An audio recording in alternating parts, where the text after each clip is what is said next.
I stood by the window watching the snow fall on the empty driveway. The roast was resting, the wine uncorked, and the candles flickering in their holders. The table was set for 6, crystal glasses polished, the best china laid out, name. Cards I'd written in gold ink, but they never came. Not a call. Not even a text. And that's when I knew I wasn't forgotten. I was abandoned by my own family. On Christmas Day, they say the older you get, the less you expect. But I never expected to be invisible in my own home. My name is Eleanor Sutton. I'm 76 years old, a widow, and once, long ago, the matriarch of a family I believed loved me back. I lost George, my husband of 51 years, 3 winters ago. He died quietly in his sleep, holding my hand as I whispered our song. And after the funeral, I did what most women of my generation do. I smiled. I cooked. I held everyone else together while I crumbled in secret. It was my son David who insisted I move closer. "Don't be alone, ma'am. We'll take care of you," he said. I sold the house George built with his own 2 hands and handed over most of the proceeds, helped David and his wife, Melissa, put down a deposit on a bigger home. A home with a granny flat they said was just for me, and for a while, I believed them. Christmas had always been my holiday. I made it magical, even when money was tight.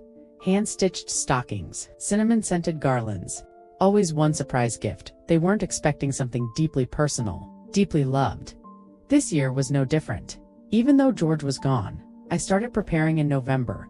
The goose was ordered, the linens pressed, and the family heirloom tablecloth, the one my mother used every year, was laid out with ironed corners. I baked David's favorite cranberry orange loaf, and even made Melissa's gluten-free tarts, though she never touched them last year. I sent out printed invitations, old-fashioned, I know, but I wanted it to feel special. On Christmas morning, I woke at 6, nervous like a girl before her first recital. By noon, the house smelled of rosemary, cloves, and baked pears. Bing Crosby played softly in the background, and I wore the emerald brooch George gave me on our 40th anniversary. I even laid out Emily and Theo's gifts, my grandchildren, wrapped in paper with golden trees, each tagged with a handwritten note. At 2 p.m., I expected the knock. By 2:15, I told myself they were just caught in traffic. By 2:30, I called David's mobile. No answer. Straight to voicemail. At 2:45, I tried Melissa. It rang twice, then cut. I stared at the roast, its skin golden and crackling, steam rising like hope. 3 p.m. came, then 3:15, still nothing. I sat at the table anyway, at the head seat, fork and knife ready. A toast unspoken. I waited until the candles melted into shallow pools finally. I blew them out. I didn't cry, not at first. Instead, I washed every dish by hand, dried every glass, and packed up the uneaten feast into neat containers. I labeled them in cursive. Then I sat in the cold silence of the lounge and reread the place cards. Just my handwriting.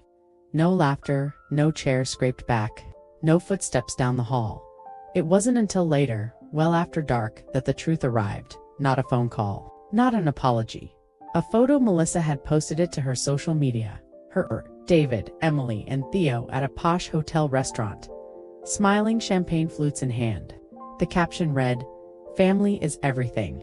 Merry Christmas from us to yours." And just like that, I felt something inside me snap, not with fury, but with clarity. I wasn't invited, not by accident, by choice. You see, it wasn't the first time. Last Easter, they canceled last minute because Melissa wasn't feeling well, but she'd tagged herself at a spa that same day. My birthday dinner, forgotten. David called a week later. "Sorry, ma'am, we've been swamped." And that check I gave them to hold from George's pension, still unmentioned, still unreturned. I used to tell myself I was lucky, that they were busy, that I shouldn't take it personally. But that night, sitting alone in a house I helped pay for, after cooking a feast no one came to eat, I finally let go of the lie. I wasn't loved. Not by the people I'd given everything to. But here's what they forgot. I wasn't just a mother. I wasn't just a widow. I was a woman who'd built a life. I was clever, resourceful, patient. And I still had one thing they didn't expect: time. So I poured myself a glass of wine, put on George's old wool cardigan, and wrote 3 simple words in my journal: "No more crumbs." That was the beginning of the end. And of something else entirely. I spent the next morning packing up the untouched Christmas feast into neat containers and walking them over to the local shelter. The cook, There, Mary greeted me like I was royalty. "Oh, Eleanor, these look incredible," she whispered, peeling back the foil on the roast goose. "The residents will think it's Christmas morning all over again." I smiled, but my heart was miles away. The laughter, the warmth, the clinking of glasses. It never happened here, in the home I had prepared so lovingly. Instead, it had happened somewhere else in a hotel, with linen napkins and overpriced champagne. Without me, not a mistake. A message I didn't tell anyone at the shelter what had happened. I just nodded and left with empty Tupperware and a heart full of something sharp and unfamiliar. It wasn't sadness, it was the beginning of clarity. That afternoon, I pulled out my old account ledger. Not just the financial kind, the emotional one too. I'd kept quiet about money for years. They never asked, but they never thanked me either. £18,000 for the down payment on their new house?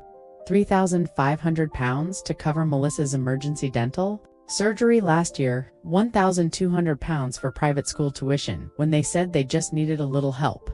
I'd even co-signed the second car loan when their credit was too stretched. They never paid me back, never offered to, and I never asked because I thought giving meant loving now. I realized I'd been funding my own disappearance that night. I called my old friend Ruth Chandler. She was one of the few people who knew the Eleanor from before. The woman who worked 30 years as an office manager, who raised a boy alone after Georgia's long military postings, who knew how to budget every penny and hold a room in respectful silence. She answered after 2 rings. "Eleanor, it's been ages," and just like that I broke. I told her everything, the Christmas dinner, the empty driveway, the photo, the gut-punch silence that followed. Ruth listened. She didn't interrupt, and then she said 4 words that started something I didn't know I was waiting for. "It's time you protected yourself." She put me in touch with someone, a lawyer named Martin Hale, who specialized in elder rights and asset protection. I booked an appointment, not out of vengeance, out of necessity. When I walked into Martin's office that following week, I felt like I'd aged 5 years in one. He was kind, professional, maybe in his late 40s, with a quiet demeanor. He asked about the financial help I'd given my family. I told him all of it. The house, the bank account my name was still on, the signed loan for the second car, the unspoken gifts that were anything but. Then I showed him the paper trail. I had everything George always taught me to keep: records, receipts, emails, notes. Scribbled in the margins of calendars. Martin read it all carefully, then looked up at me, double quotes, "Mrs. Sutton, you've essentially been treated like a private ATM, but you still have legal rights and options." That word echoed options. I hadn't had those in a long time. He advised 3 things. Remove my name from any financial account or loan that wasn't mine. Draft a legal declaration outlining my past contributions and protecting my remaining assets. Reassign my will and medical directive to someone I trusted, not David. "Why not David?" I asked, even though I knew the answer. Martin gave me a look, gentle but firm, because people who respect you don't leave you out of the most important dinner of the year without explanation. I left that office feeling like a different version of myself. Not bitter, not angry, just awakened. The kind of awake that doesn't go back to sleep. That evening I wrote David a letter. I didn't yell. I didn't accuse. I simply said, "I know. You made other plans this Christmas. You didn't forget me. You chose not to include me. That hurt me more than I can say. But I've decided to start making different choices, to ones that protect my heart and my future. I'll be updating my accounts and legal documents accordingly. You'll receive notices where appropriate. I hope someday you understand. Love. Ma'am." I folded the letter, placed it in a cream envelope, and left it at their door with a box of the untouched gifts. The next day, Melissa sent a single text. "We didn't mean to hurt you." That was all. No phone call, no apology, no invitation to talk. And that confirmed everything. I looked around my empty cottage and smiled for the first time in days, because I finally knew what I needed to do. Stop waiting at tables they never planned to sit at. The days after I sent the letter were quiet. Not in a peaceful way, in a watching the phones at still kind of way. David didn't call, Melissa didn't visit, even little Emily, my sweet granddaughter, was silent. But the silence didn't hurt like it used to. It felt honest. Like the mask had finally come off, and what I was seeing wasn't a crack. It was the truth I hadn't wanted to face. Instead of waiting, I moved forward. I met with Martin again to finalize the legal protections. He was impressed with how meticulous I'd been. I removed my name from their home loan and from the co-signed car agreement. I revised my will, naming Ruth as my healthcare proxy and executor, and I created a living trust, one that couldn't be contested with tears and false apologies.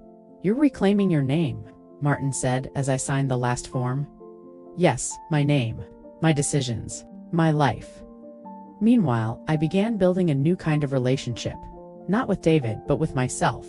I joined a local book club. Nothing fancy, just a group of older women who liked to read and drink bad instant coffee. But sitting in that circle felt like fresh air. No one asked me for anything. No one expected me to stay silent. They just saw me. One afternoon, after the meeting, a woman named Joyce leaned toward me and said, "You're the Eleanor, right? From the Sutton design firm?" I nodded. "That was my husband's company. My son runs it now." Her expression softened. "You were the heart of it, weren't you?" I blinked. "I mostly handled admin," and she shook her head gently. "No, I mean the culture. Everyone said it changed after you left." Something cracked open in me. I hadn't been just a wife. I hadn't been just a helper. I'd been part of something real, and I still could be that weekend. I finally opened the envelope George had left for me. It had sat in my desk drawer for 3 years, sealed. Waiting. He'd written it a week before his surgery, the one we thought he'd recover from. "My Ellie, I don't know what happens next, but if you're reading this and I'm not there, I want you to know something. You've always been the strongest one. I built the walls, but you made the home. I earned the name, but you carried it with grace. Don't disappear for others. Not even for David. Live. Speak. Say no when it's time. And when they stop seeing you, let them miss you. I love you forever." Gee, I held that letter for a long time. Not crying. Not breaking. Just remembering who I was a few days later. Melissa showed up unannounced. She didn't knock at first, just hovered outside. Eventually I opened the door. "Can we talk?" she asked, sheepish, holding a tray of store-bought scones. I let her in. She sat stiffly at my kitchen table. The same table she hadn't come to on Christmas Day. "I didn't know David posted that picture," she began. "And I didn't mean for things to get so cold." I didn't say anything. She looked around the room, nervous, maybe expecting framed photos to be turned down, maybe surprised the place didn't feel angry, but it didn't. It felt free. "I just thought you should know," she said finally. "He's upset. He didn't think you'd actually go through with the legal stuff." I looked at her, calm. "Why wouldn't I?" She blinked. "Because you're his mother, and he's my son," I said softly. "And yet he didn't show up." Melissa had no answer. She left shortly after, the scones still on the table. Didn't throw them away. I gave them to the mailman the next morning. By the end of January, my phone was ringing again. Messages from David, voicemails with long pauses and half-hearted apologies, but I didn't return them because I wasn't building a bridge. I was building a boundary. One afternoon, as snow dusted the windows, I brewed a fresh pot of tea and sat down with Ruth. She listened as I told her about the visit, the calls, the guilt they were trying to place back in my lap, and then she asked me something no one ever had. "Do you want a relationship with them again, Eleanor?" I stared into my cup. Did I not like before? But maybe, yes. On new terms. My terms. Before I could answer, she said, "Then make them earn it. You've carried the weight long enough." I looked up. I wasn't just being seen. I was being mirrored. That night, I wrote one more letter. Not of anger. Of clarity, David. I am not angry anymore. But I am done being the one who gives while others take. If you want to be in my life, you will have to show up, not just on holidays, but in honesty. I'm not asking for grand gestures. I'm asking for respect. Asterisk, this is not a punishment. This is a boundary. With love. Mom asterisk, it was the letter of a woman who had waited long enough. February came with the kind of cold that clings to your bones, but inside my little cottage, warmth was slowly returning, not from a furnace, but from something far quieter, a deep glowing sense of enough. David didn't respond to my letter. Not directly, at least. Instead, Emily, my granddaughter, showed up one Saturday afternoon with a folded drawing in her mittened hands. She didn't say much, just, "Hi, Gran. Mom said I could come," and I let her in. We sat by the fire sipping cocoa, and she handed me the drawing. It was a crayon sketch, a round table with 3 chairs. One labeled me, one Mom plus Dad, and one simply, Gran. Above it in yellow block letters, she had written, "Our real table." I couldn't help it. I cried. Not loud sobs, just tears. The kind that come when something broken inside you shifts ever so slightly back into place. "Do you like it?" she asked shyly. I nodded, then smiled.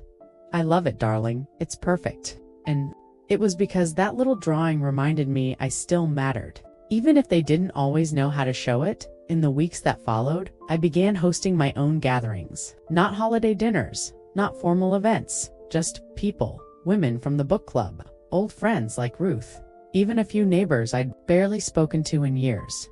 We shared tea, stories, laughter. Nobody asked for money. Nobody expected me to perform. They just came to be and to be with me. And for the first time in a long while, my house didn't feel like a waiting room. It felt like a home. My home. One day, during a gathering, Ruth leaned over and whispered, "You should start something." For women like us, I raised an eyebrow. "Start what?" she shrugged. "A circle, a support group, a something. You've got wisdom. People need that." I laughed. "I'm not a guru, Ruth." "No," she said, "but you survived. You found yourself. That's more than most." And the idea was planted. I called it the Quiet Table. It started as 6 of us women over 60. Many of us widowed, ignored, or politely dismissed by children we'd once sacrificed everything for. Each brought food, memories, stories. Some brought anger, others brought grief, but we all brought truth, and we left lighter. Meanwhile, David stayed silent. Until late March, I came home one evening to find a letter slipped through my postbox. No envelope, no return address, just a folded sheet that read, "Mom, I miss you. I don't know how to fix this. I'm ashamed. But I'm here if you'll talk." David, no excuses, no manipulation, just truth. And that I could work with. Still, I didn't call right away, because this time, I needed to know he wasn't just sorry for the silence. He was ready to hear what my voice actually sounded. Like, "So?" I sent one sentence back. "Let's start with coffee." Just us. We met at a small cafe off High Street. David looked older, tired. Not in the way that work makes you tired, in the way guilt wears a person down. He stood when I walked in. That was new. I sat, ordered my tea, waited. "I don't even know where to begin," he said quietly. I stirred my cup. "Begin with listening," and to his credit, he did. He listened as I told him how the Christmas silence felt like a betrayal. How I had funded his life out of love, not to buy my place at his table. How I was no longer interested in being the person he remembered, because that version of me had died quietly sometime between his textless birthdays and empty holidays. And when I was finished, I said, "I'm not cutting you off, David, but I won't be invisible anymore. And if you want to know me now, you'll have to meet me here." In truth, not obligation. He nodded slowly, eyes red. "Mom, I don't deserve you." And I said, "I'm not asking you to deserve me. I'm asking you to respect me. That's it." The thing about boundaries, they're not punishments. They're doors. And people can still choose to knock that spring. I hosted another small dinner. Not Christmas, not Easter, just Tuesday. A table for 4. Me, Ruth, Emily, and David. No name cards. No silverware ceremony, just food, truth, and choice. And that, I realized, was the real miracle. Not forgiveness, but freedom. It's funny, after all those years of waiting to be invited, I finally learned how to build my own table, and wouldn't you know, people came. We started meeting every other Thursday. Just 6 of us women at first, all of us over 60, all with stories that began quietly and ended in resilience. We called ourselves the Quiet Table, but the name was a bit of a lie. There was nothing quiet about us anymore. There was Janice, whose daughter hadn't spoken to her since she remarried at 65, and Miriam, who raised 4 children and now couldn't even get a return text. Ruth brought stories, sharp wit, and an endless supply of Victoria sponge. Even Denise, once the town librarian, came out of her shell and shared poems she hadn't read aloud in decades. And there I was, not leading, just making space, pouring tea, listening, occasionally speaking up. One afternoon, as the sun streamed through my front windows and laughter rolled like waves through the room, I realized something startling. I wasn't lonely anymore. I had grieved the idea of family for so long. I hadn't noticed I'd built a new one, not of blood, but of truth. Then came the email from the editor of the town's senior council newsletter. He'd heard about the Quiet Table through Ruth and wanted to feature us. At first, I said, No, we weren't doing it for attention, but Ruth, clever as always, leaned in and said, "It's not attention, it's an invitation for others who think they're alone." And just like that, I said yes. A week later, a young journalist named Amelia showed up at my door with a notebook and wide eyes. She sat across from me in my living room, voice recorder in hand, and said, "I think what you're doing is incredible, Mrs. Sutton, reclaiming space, teaching women it's okay to say no, to stop giving everything away." I blinked. Was that what I was doing? I thought I was just surviving. But hearing it like that, it felt like something more. The article came out a week later, From Silence to Strength, The Women of the Quiet Table. Cardigan, the painting of George behind me, was on the front page of the community section, and suddenly the emails began. Women I'd never met, some older, some younger than me, all with the same story. I thought I was the only one. "Thank you for making space. I haven't spoken to my daughter in 6 years. Maybe it's time I stopped waiting." A logo, Ruth's idea, again, a simple gold line circling a chair, and at the bottom, "You still belong." Emily helped me make flyers.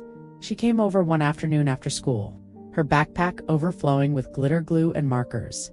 I watched her draw a younger version of myself. "Maybe, but free sooner than I had been. You know," she said as she outlined a star beside our group name. "Mum says you're really strong." I smiled. "She didn't say that last year." "She didn't see you then," Emily said matter-of-factly. "But she sees you now." That night, I sat with my tea and let that settle into me. I'd spent decades trying to be good enough to be loved. Turns out, all I needed was to be seen. And when you finally see yourself truly, you stop shrinking to fit chairs that were never meant for you. You build your own. David still comes around, less like a son in control, more like a man trying to be a better one. And that's enough.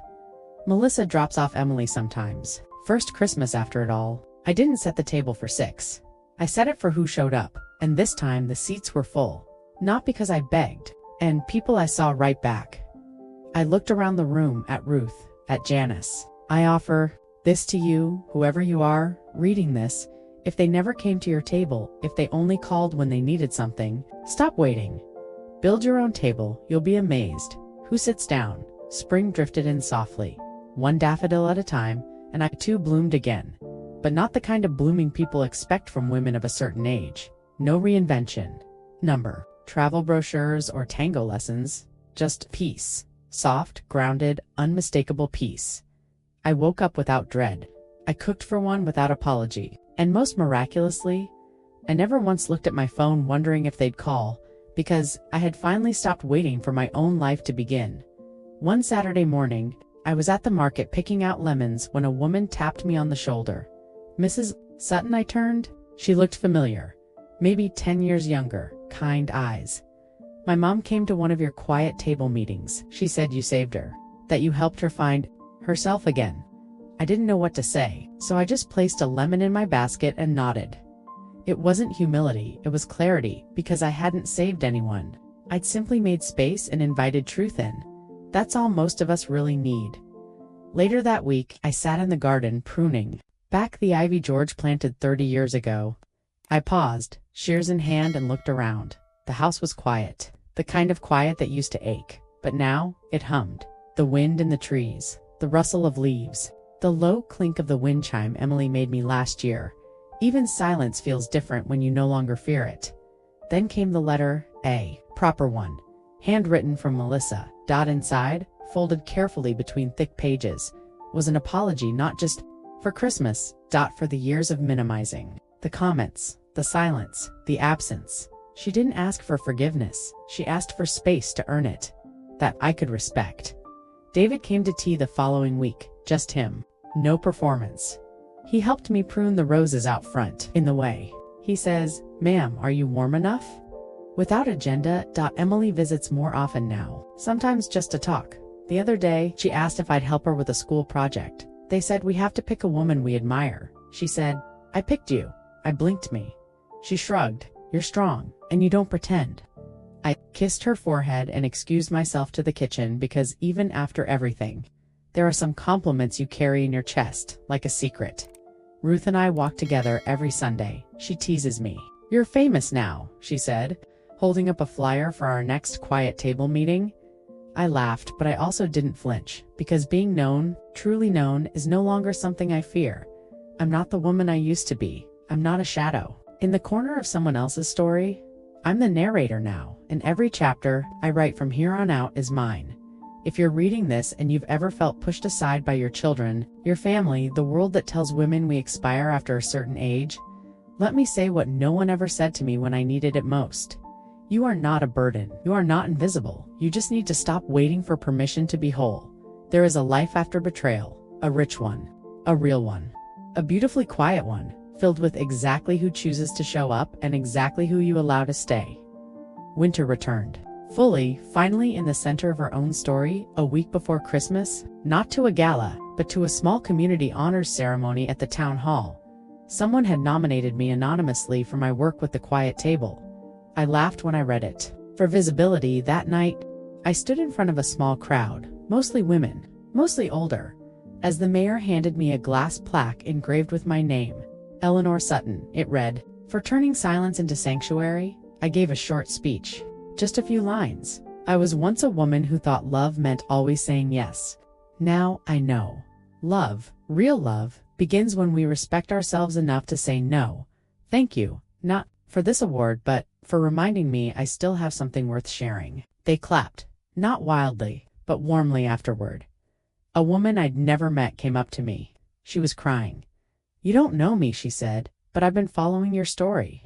Was her young bright tide seated at a long table surrounded by others.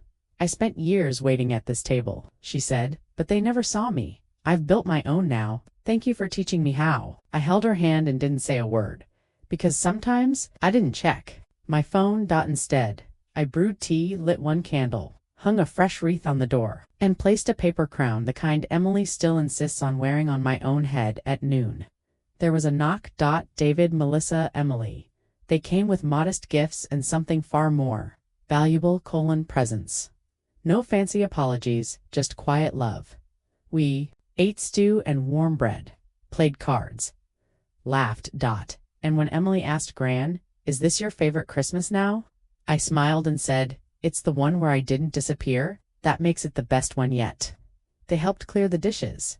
Before they left, Melissa even wrapped the leftovers. It wasn't perfect, but it was real, and that, finally, was enough. Later that evening, I sat by the fire with a notebook. On the front, I wrote, "If you're still waiting at a table that won't make room for you, read this. It's not a memoir, not yet. Just pages. Truths. I wish someone had told me sooner. Maybe it'll help another woman like me one day. Maybe it already has." I end it with this line: "I no longer ask for a seat at their table, because I built my own, and I don't give my chair away anymore." Thank you for letting me tell you my story. If you find yourself where I once was, quiet, overlooked, waiting, please don't wait any longer. There's still time to choose you, to take back everything, quietly and completely. The end.